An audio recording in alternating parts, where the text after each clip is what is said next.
Hey everybody, I have an unboxing today of the Chuwi. What is this? This is the Chuwi Hi9, I believe.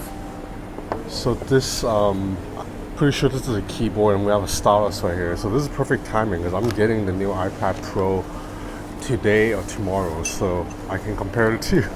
Even though it's kind of not a fair comparison considering the severely different price points. Yeah, so you have a keyboard cover case right here.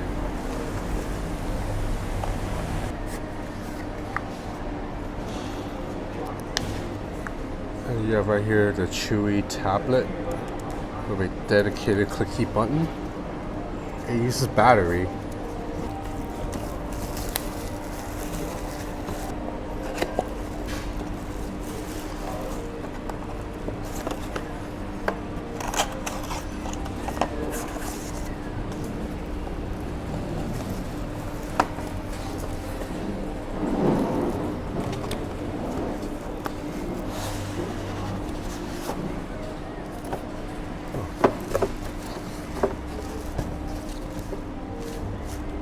So that is it. There doesn't seem to be anything else in there. So all you get is a... Oh no, you have this right here.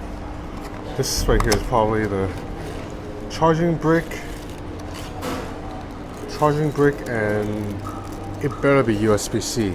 Yep, it is USB-C. Okay. If not USB-C, I think I would just toss this into the trash can right away.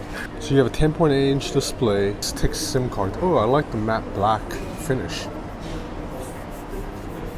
Very nice. I like how this feels, and the size feels very good too. Anyway, I'm gonna set this up. I'll be back. Alright guys, I'm back. I've been using the Chuwi Hi9 Plus for the last 4 hours, so I have a pretty good impression of the device. I'm gonna talk about the specs and the price first.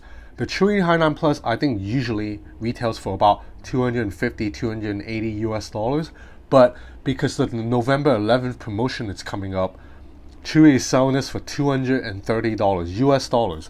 And with that, you get this tablet, you get the keyboard cover case, and you also get the stylus. Now, November 11th, it's a big shopping day in China. It's kind of like the Black Friday of China. Now, moving on to the specs, you have a 10.8-inch IPS LCD display with a resolution of 2560 by 1600. So Chuwi calls this 2.5K because it's a little bit more pixel dense than a traditional 2K Quad HD display. The display looks pretty nice, but it's very glossy, so when you use this outdoors and the sun shines on it, it does get very, very reflective, and it does not get too bright. So if you're using this like outdoors in a patio on a really sunny day, you might have trouble seeing this. So this is probably best for indoor use, or at least if you have some type of shade over it. So the processor is a Helio X27. It's a decent processor. I can't say it's powerful. So you see the Geekbench score, it's respectable. It's nothing amazing, but not that bad. And normally, under normal day-to-day performance, it's fine. But just now, I was playing 2 heavy games. I was playing Spider-Man 2 and also Hero Hunters. So you see, I still have the games in the background. And then now, this tablet is really struggling. Like you see, apps are just kind of not opening up right away. It's a little bit laggy because there's only 4 gigs of RAM in there, so it's really struggling to keep all these things in the background. Now if I clear these heavy graphic intensive games like Hero Hunters and Spider-Man and just clear more apps, then everything should speed up a little bit better. So you see now apps are opening normally again.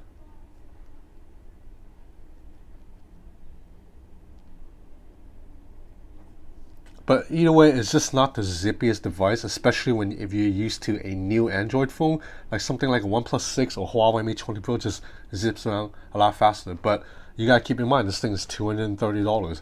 So this tablet runs Android 8.0.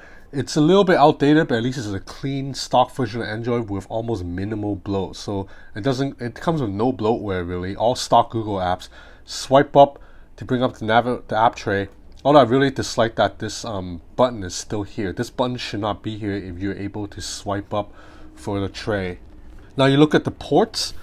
As mentioned during the unboxing, this is USB-C. It charges via USB-C and also transfers data via, so that's awesome. There is a headphone jack too.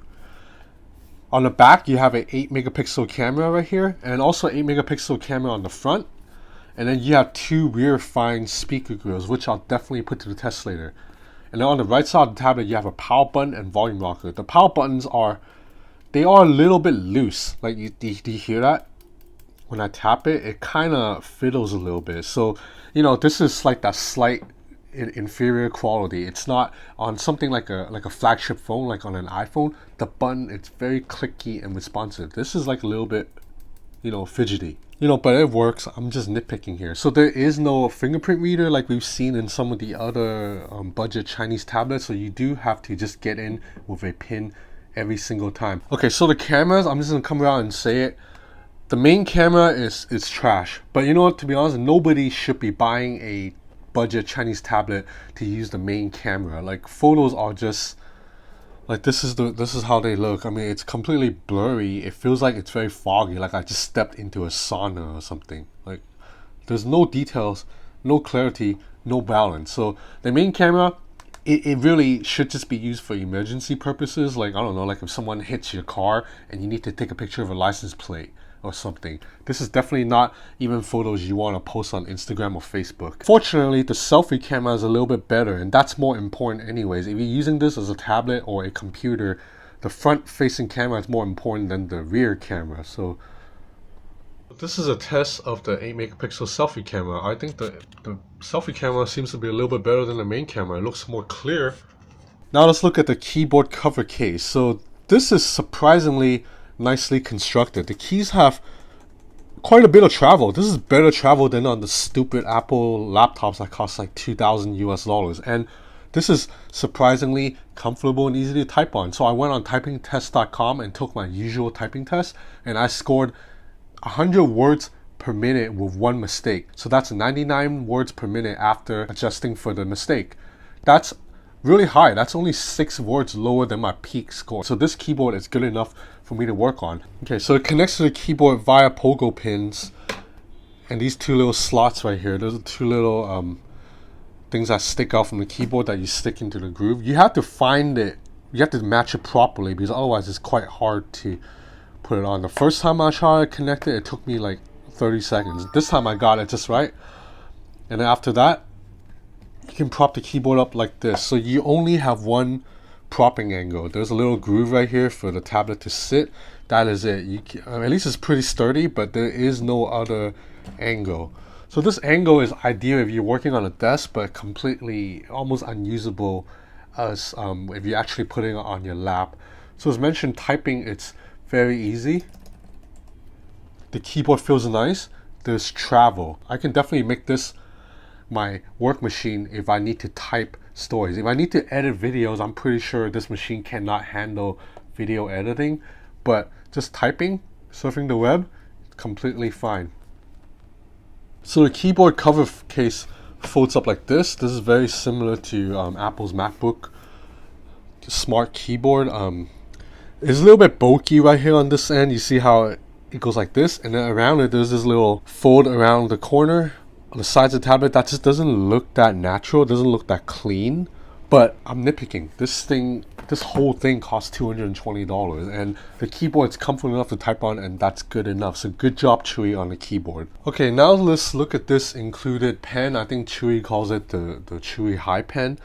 So it works. You can use it to get around, and then you go into a sketching app. So you see there's a little bit of a input lag. So this is definitely, it can't be compared to something like an Apple Pencil, which is the best stylus on the market right now, not even close. So there's a little bit of input lag. So I don't know if you can really sketch with this if you are a serious artist. I think you'll be really frustrated with the input lag and sometimes the lack of responsiveness. But for me, who draws for fun, I think this is okay. And I think this is also great for someone who needs to sign documents. Like if I'm a professor at a school, and I need to like grade my students' paper, I can, bust out the red pen and be like, highlight this, circle this, and be like, Jason, you need to come see me after class. You made a mistake right here, F. Since this is essentially an Android phone, you can run all the typical Android app on this, like Instagram. And oh yeah, let me get to it before I forget. You can definitely use this as a phone because there's a SIM tray. So with dual SIM support too, so you can put 2 SIM cards in there. You can make phone call with this thing. Although you will look ridiculous holding this to your face, talking as a phone. And on top of that, there is expandable storage via TF card. Now, I wish they had used SD card because SD cards are faster, they're more widely accessible, and it's just more widely used. But TF card, you know, they're still cheap enough that you can buy, and you probably will need TF card to expand the storage because the Chuwi Hi9 Plus only comes with 64 gigs of internal storage, so that's a bit low. But you can run Instagram just fine, although videos looks very janky because these videos are downscaled for Instagram and they're just not meant for a display this large. Now if you go on Instagram stories, same thing. Usually when you view Instagram stories, they look really damn good, especially on a crisp display, but looks slightly janky right here because again, the videos are downscaled. They're not meant to be on a display this big, but it's still immersive to get a screen this large. Okay, you know what's up. Time for that speaker test.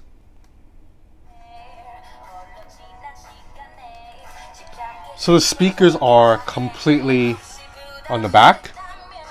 So these are pretty hard to muffle. You see, I can put my finger on it. Sound's still coming up.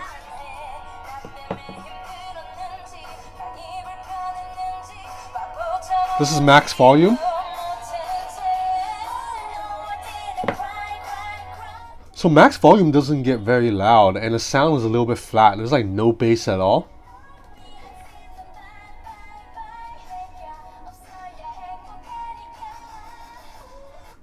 But I think it's fine. This is a okay media consumption device with the speakers. The good news is there's a headphone jack, so just plug in a good pair of headphones.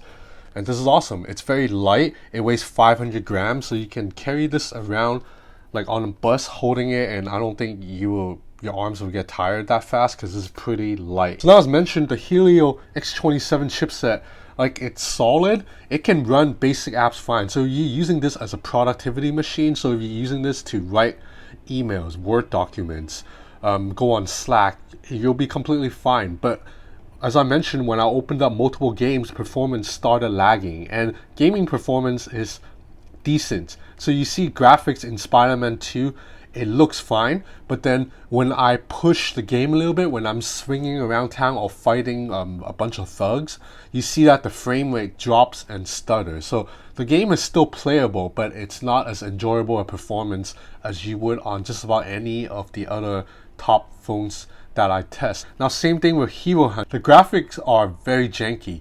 So you do not have the option to even run this on HD. You can only run it on high, which really, they call it high, but it's really like a middle low setting. And you see, yeah, graphics are very slightly pixelated. All the characters look slightly blocky, and there's a little bit of frame rate drop. But again, it's playable. It's not like the gaming performance is broken. It's slightly frustrating sometimes to have a lag, but it's not too bad. Now I am a little bit concerned about the battery life. This tablet has a 7,000 milliamp hour battery inside, which sounds large, but you have a 10.8 inch display at 2.5K resolution. So this display should suck more power than a typical display on just about any other phone.